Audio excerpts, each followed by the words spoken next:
ఏదైతే ఉందో అది ఇచ్చి వాళ్ళ బోట్లకి ఏదైతే కావాలో అవి రీఛార్జ్ చేసుకొని వాళ్ళకి కావాల్సిన ఫుడ్ డీజిల్ అవన్నీ తీసుకొని మళ్ళీ బయలుదేరుతారు. కానీ ఒకసారి సముద్రంలో ఉన్నప్పుడు వాళ్ళకి ఒంట్లో బాగున్నా బాగాలేకపోయినా, ఎలా ఉన్నా, ఒంటరిగా ఉన్నా లేనా, అసలు ఎలాంటి సెల్ ఫోన్ కమ్యూనికేషన్ ఉండదు. ఇంట్లో వాళ్ళు ఎలా ఉన్నారు, వాళ్ళ ఫ్యామిలీస్ ఎలా ఉన్నారు, ఆ బోట్ మీద ఏదైనా ఎమర్జెన్సీ వచ్చినా కూడా సరే వాళ్ళు సముద్రంలోనే ఉండి ఆ యాట పూర్తయ్యాకే మళ్ళీ తిరిగి వస్తారు.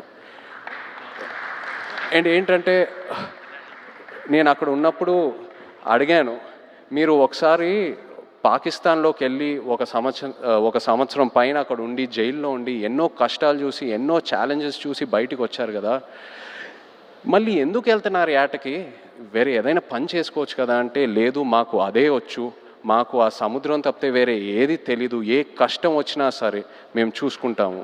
అండ్ ఇది నాకు డైరెక్ట్గానే కాదు, ఆడవాళ్ళ ముందు చెప్పారు. అండ్ వాళ్ళ మొహంలో ఒక భయం కనిపించింది, కానీ ఆ భయం వెనకాల ఎంతో ఒక ఫియర్లెస్ అనే ఒక క్వాలిటీ కనిపించింది. For me this is the true ultimate human emotion. అంటే ఆల్మోస్ట్ ఒక స్పిరిచువాలిటీ, ఒక తపస్లా అనొచ్చు. So these are my real life heroes. వీళ్ళ లేకుండా ఈ తండేల్ సినిమా ఉండేదే కాదు. Thank you so much.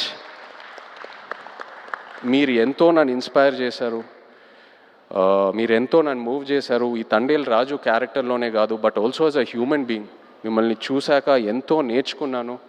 And ఎంతోమంది అంటూ ఉంటారు ఒక 1.5-2 years ఈ సినిమాలో ట్రావెల్ అవుతూనే ఉన్నానని. బట్ ఇంకో 10 సంవత్సరాలు కూడా వీళ్ళ నుంచి నేను నేర్చుకునే స్టోరీస్, వీళ్ళ నుంచి నేను ఏదైతే ఇన్స్పైర్ అయ్యానో చెప్పాలనుకుంటే చెప్తానే ఉంటాను.